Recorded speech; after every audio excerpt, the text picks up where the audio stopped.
కావ్య ఆఫీస్‌కి బయలుదేరుతూ అక్కడున్న అపర్ణదేవికి అయితే "అత్తయ్య నేను ఆఫీస్‌కి వెళ్ళి వస్తాను" అని చెప్తూ ఉంటుంది. దాంతో అపర్ణదేవి అయితే "ఈ టైంలో ఆఫీస్‌కి వెళ్ళడం ఏంట్రా?" అనేసి అడగడంతో "వెళ్ళాలి అత్తయ్య, అక్కడ ప్రాబ్లమ్ అవుతుంది నేను వెళ్ళకపోతే" అని కావ్య సమాధానం చెప్తుంది. అక్కడే ఉన్న సుభాష్ అయితే "నువ్వేమీ అంత కంగారు పడవలసిన అవసరం లేదమ్మా. నాకు మేనేజర్ ఫోన్ చేశాడు. రా మెటీరియల్ అంతా వెళ్ళిపోయింది. అక్కడ అదంతా వాళ్ళు చూసుకుంటున్నారు. నువ్వేమీ కంగారు పడవలసిన అవసరం లేదు. నేనంతా మేనేజ్ చేశాను.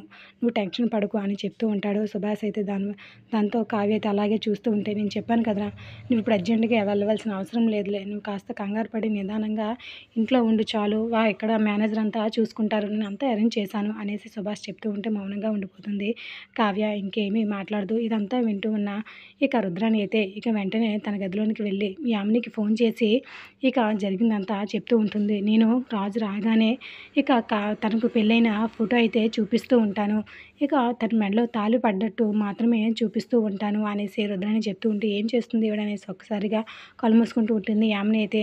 తనకు పెళ్ళైంది కాబట్టి రాజు అయితే తనని అపార్థం చేసుకొని అక్కడి నుండి వెళ్ళిపోతాడు. రాజే తనని పెళ్లి చేసుకున్నాడని చూపించకుండా కావ్య మెడలో తాళి ఉన్నట్టు మాత్రమే ఫోటో చూపిస్తాను అని చెప్పి రుద్రాణి అయితే యామినితో మాట్లాడి పెట్టేసిన తర్వాత కావ్య రాజుల ఫోటో అయితే తీసి ఫోటో వైపే చూస్తూ ఉంటుంది. తన ప్లాన్ ఎలా ఇంప్లిమెంట్ చేయాలని ఆలోచిస్తూ ఉంటుంది. మరొక పక్క రాజు అయితే కావ్యని కలవడానికి చాలా హ్యాపీగా బండి డ్రైవ్ చేసుకుంటూ వస్తూ ఉంటే కావ్య అయితే ఆలోచిస్తూ ఉంటుంది ఏం జరుగుతుందా అనేసి. ఇది ఈరోజు promo. Like the video. Thanks for listening.